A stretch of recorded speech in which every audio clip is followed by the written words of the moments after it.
TCGPlayer has bought ChannelFireball and Binder POS, which is kind of a little bit smaller news, but I wanted to talk about the ChannelFireball aspect of things. And now I'm doing this kind of live on stream, but of course, for those of you on YouTube, you're going to get this after the fact. So for those of you kind of watching this live on my YouTube, we do some games, we do some stuff like this. So you ever want to check these out after the fact, then kind of come out there. But in terms of this big deal, I have some initial reactions that I think people should be thinking about. And I think it's worth going through some of the numbers. It's worth going through some of the things that we see in terms of trends and to why this might happen. So for those of you that may kind of interact with Magic on a more casual basis, you may not actually know much about these two websites in general. So let's walk through those just off the start. So in general, on July 11, 2022 at 11 a.m. Eastern time, we got the news that TCGPlayer is going to acquire ChannelFireball and Binder POS. There's a whole article here in the description of this video. We're going to kind of link it down there. But the big kind of compelling strategic arguments they're going to talk about is to deliver collectibles focused SAS, solutions that empower retailers and online stores, unite the most influential content brands in the industry, and enhance collectible customer experience with unrivaled subscriber rewards. Now, I think these things are pretty big, and I think the last two is actually pretty interesting to talk about. In terms of uniting the industries, TCGPlayer, if we kind of talk about it from that aspect, what is TCGPlayer and what is ChannelFireball? And why do they need to unite? So TCGPlayer is an online marketplace for anyone individually and for kind of LGSs and whatnot, just entities to go on and sell their cards largely, right? Like, so in the singles market, and they also sell kind of any other type of card. It's kind of just like a very large eBay in the very broken down version of things. There's a lot more complicated things that they do, but in the very broken down sense, they're a giant eBay for the singles market. ChannelFireball is a content creation website. So it's a website that holds content around various other not just non-Magic kind of TCGs. So they got Flesh and Blood, they got the Dragon Ball card game. They do some selling as of recently, but largely they're known for their content. So you see the CFB tournaments, you see people sponsored by CFB, you see CFB articles, which are a big thing as well.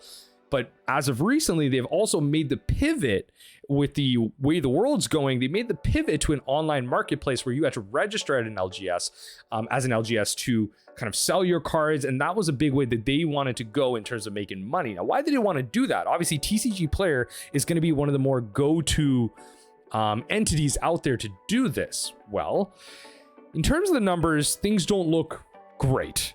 So TCGPlayer saw their opportunity and went for it.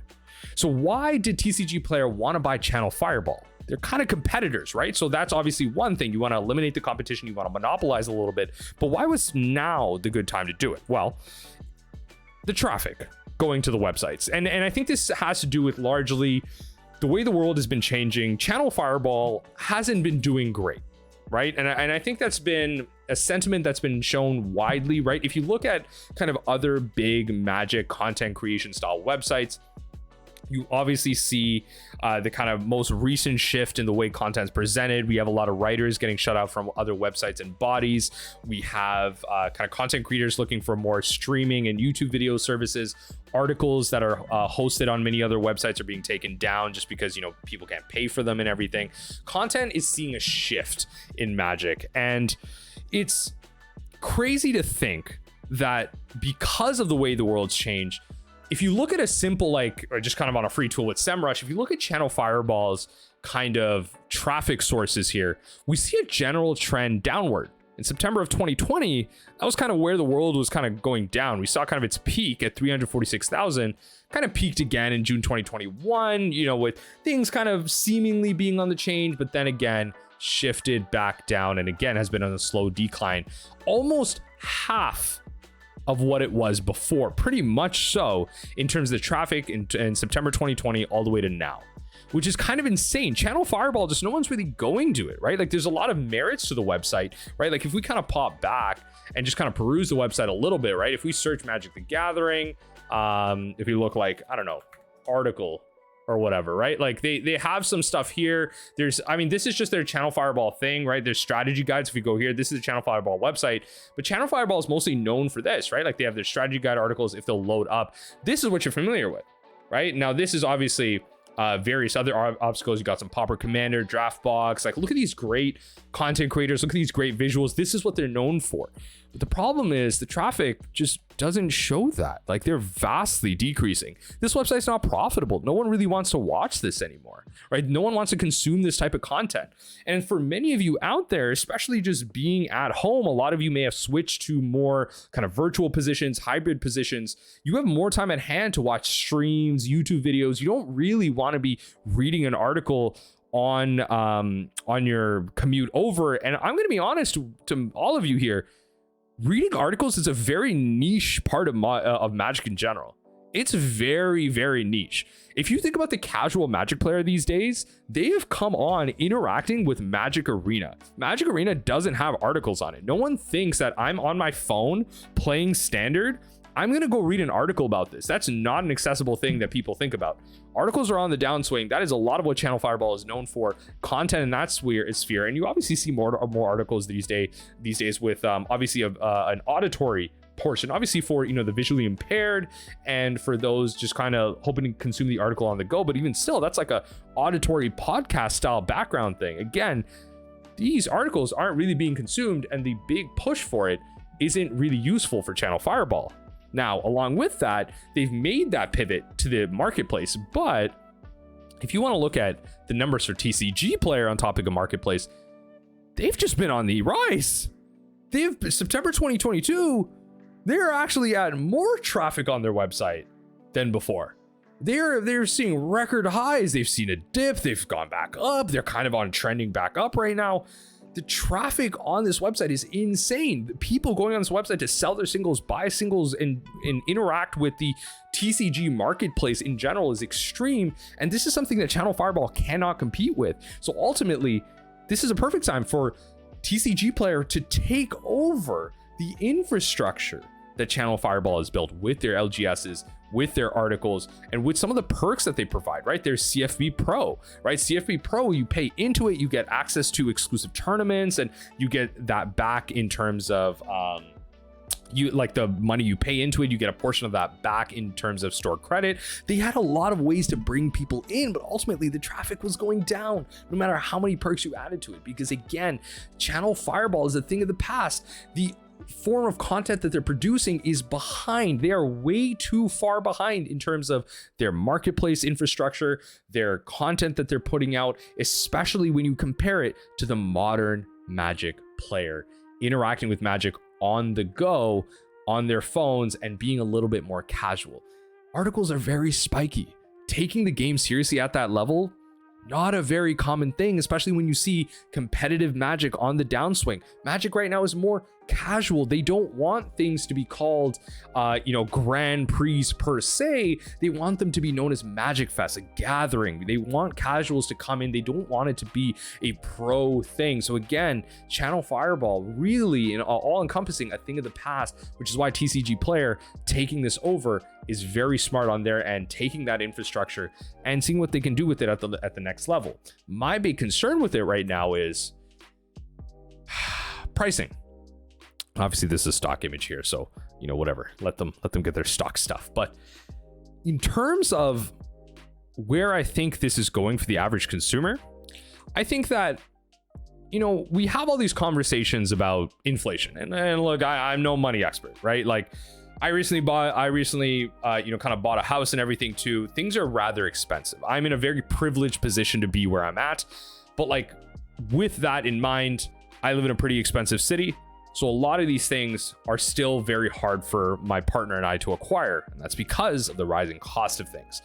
And with that in mind, with the rising cost of things, there is a sense that you can just charge more at some point, right? You have to think about the fact that this conglomeration, this monopolization of the TCG marketplace is bad for the average retailer, right? Like if you look at buying TCG cards, right? If you think of this as an average consumer, I have some options. I have like Amazon, I have like Walmart, and then I have something like TCGPlayer, I have something like ChannelFireball, even my local game store. To keep the online infrastructure of a local game store. If you're lucky enough to have like a face-to-face games or a card kingdom near you, they have an online infrastructure, but that's very expensive to maintain. But if you think of that in terms of a TCG player that now is taking on the staffing and the infrastructure that ChannelFireball has created, they're going to grow even more. They already have this in place. This is their only cost.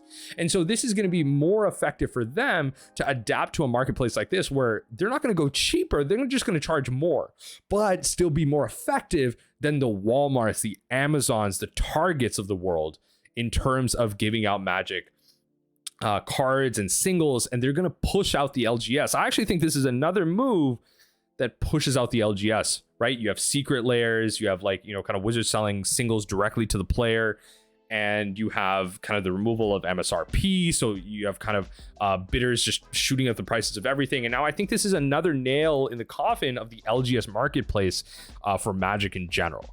And I think that's my biggest takeaway from this. You know, I'm kind of giving you why TCGPlayer probably is getting Channel just because of everything kind of going down in terms of viewership for there. And then they've obviously acquired Binder POS, a kind of collection management system, which is going to be another great infrastructure for TCGPlayer to take in terms of selling larger collections, maintaining things, and actually just having people come in as an all-in-one place. You don't need to just go to TCGPlayer to sell your cards. You can now be on there to kind of manage your collection as well. But just kind of getting past that, I think in general, this is not going to be great in the long term for the LGSs of the world, for those kind of organizations hoping to keep these infrastructures alive to sell their cards. I think people are going to gravitate towards the TCGPlayer, where the LGS are just going to have to pay a certain bit to sell their cards on here and go that way. They're not going to be able to get that direct money source, and the money going to your LGS is going to be a lot less because they have to pay a percentage to TCGPlayer to sell their stuff. And obviously for the players, they're going to draw them in. As they mentioned in their article, they're going to bring subscriber incentives. They're obviously going to make things more flashy. They're going to have more staff to make the website more appealing. In general, a net negative for the LGS. And I think that's my big takeaway from this. I think in general, the monopolization of the TCG marketplace isn't great. Options are great. Take it from a Canadian who just recently went through the Rogers outage. You need competition in the marketplace, for lack of a better word there, to incentivize companies to do better. Because in the first world, and in the world where money matters the most and when money speaks volumes, it's unfortunate that these conglomerations aren't stopped and that ultimately they're worse for the consumer. I think those are my initial thoughts. I want to know what you think down below in the comment section. Obviously, we're going to talk about this on stream a little bit, but let me know what you think. Do you think this is a net positive? Maybe there's a topic that I'm missing. Maybe there's something I should be discussing here. Let's get into it in the comment section down below. Let me know what you think. But those are my initial thoughts on the acquisition of ChannelFireball and Binder POS by TCGPlayer. Remember that even the impossible is possible, and as we ponder that thought, I hope you'll join me next time as we take a glimpse into the unthinkable.